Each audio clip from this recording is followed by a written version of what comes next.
दोस्तों, अगर कहा जाए कि इंसान का मुस्तकबिल बनाने में किताबों का हाथ होता है तो ये गलत ना होगा, क्योंकि किताबें इंसान की अच्छी दोस्त होती हैं, बल्कि ये हर काम में इंसान की रहनुमाई भी करती हैं।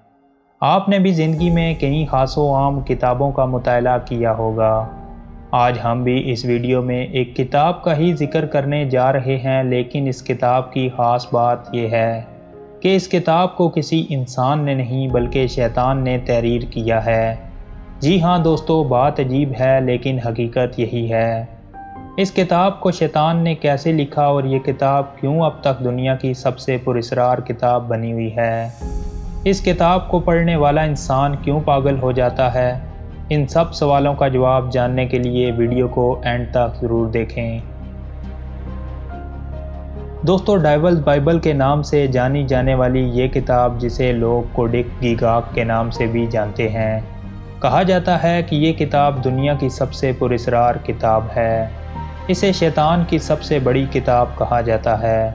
ये किताब जिसके पास भी आई, इसका दिमागी तवाज़ुन बिगड़ना शुरू हो गया। कुछ लोगों ने यह दावा भी किया है कि जब उन्होंने इस किताब को पढ़ना शुरू किया तो इसके अल्फाज शोलों में लिपटे हुए हवा में तैरते नजर आए।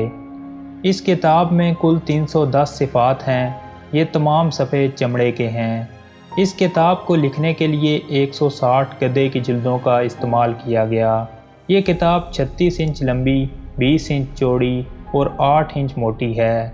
इसका वज़न 85 किलोग्राम तक बताया जाता है। इस किताब को एक आदमी अकेला नहीं उठा सकता, इसे कम से कम 2 आदमी मिलकर उठाते हैं। इस पूरी किताब को एक ही रोशनाई और एक ही लिखावट में तहरीर किया गया।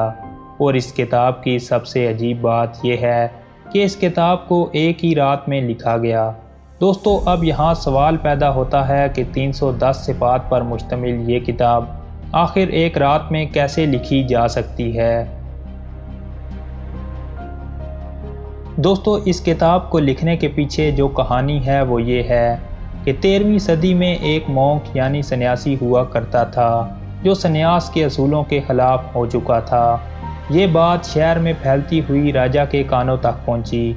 इस पर राजा की तरफ से जांच कमेटी बनाई गई। इसमें साबित हुआ कि सन्यासी ने सन्यास के असूलों को तोड़ा है। इस पर राजा ने अपना फ़ैसला सुनाया। सज़ा ये थी कि सन्यासी को दीवार में चुनवा दिया जाए या एक ताबूत में ज़िंदा दफन कर दिया जाए। सज़ा के मुताबिक सन्यासी का मरना तय था। अब सन्यासी ने अपनी जान बचाने के लिए राजा के सामने एक तजवीज़ रखी कि अगर इसकी सज़ा को माफ़ कर दिया जाए तो वो एक ऐसी बेमिसाल किताब लिखेगा जो पूरी दुनिया में मशहूर हो जाएगी। इस पर राजा ने सन्यासी को किताब लिखने के लिए सिर्फ़ एक रात की मोहलत दी। अगर सन्यासी ने ये किताब मुकम्मल कर दी तो इसकी सज़ा माफ़ कर दी जाएगी। सन्यासी ने राजा की ये शर्त मान ली। इसे कैद खाने में डाल दिया गया। इसे लिखने के लिए कागज़, रोशनाई और ज़रूरत की तमाम चीज़ें मुहैया कर दी गई। सन्यासी ने सूरज डलते ही किताब लिखनी शुरू कर दी, लेकिन आधी रात होते होते चंद एक सफ़े ही लिख पाया। अब सन्यासी को ये महसूस हुआ कि ये नामुमकिन है। फिर इसने मौजूदा पहरेदारों को पुकारा और कहा कि वो एक ख़ास इबादत करना चाहता है। इसे पूजा पाठ के लिए कुछ ज़रूरी चीज़ें चाहिए। सिपाहियों ने थोड़ी ही देर में इसे तमाम ज़रूरी चीज़ें मुहैया कर दीं। चूँकि वो एक बड़ा आमिल था तो वो एक ख़ास पूजा करना चाहता था। इसने पूजा के दौरान शैतान को बुलाया।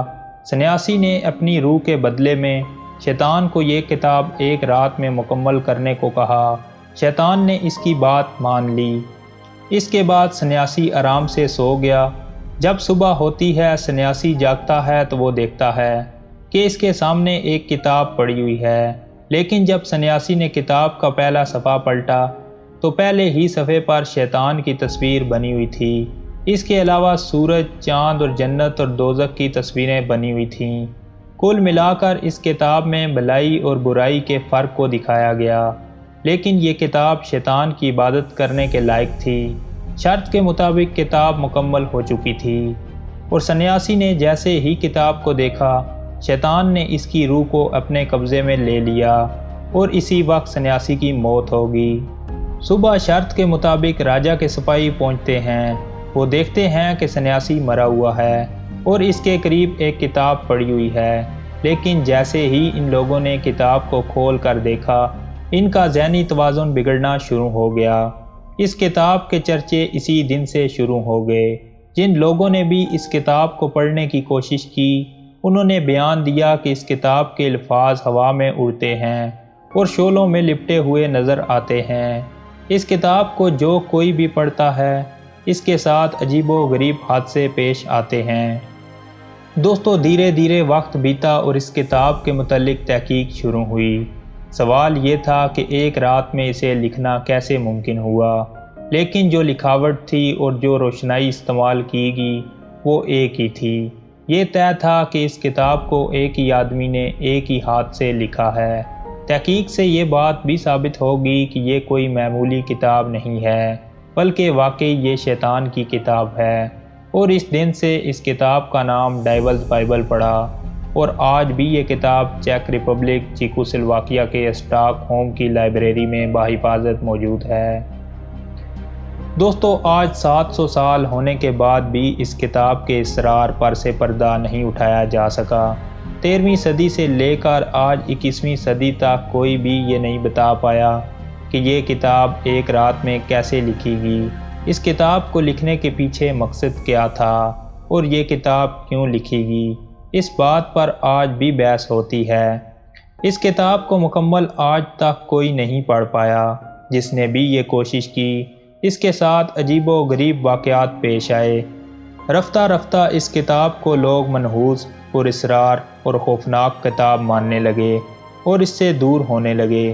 یہی وجہ ہے کہ لائبریری کے جس حصے میں یہ کتاب موجود ہے، اس حصے میں لوگ جانے سے آج بھی کتراتے ہیں، اور آج بھی اس کتاب کو کوئی پڑھنا نہیں چاہتا۔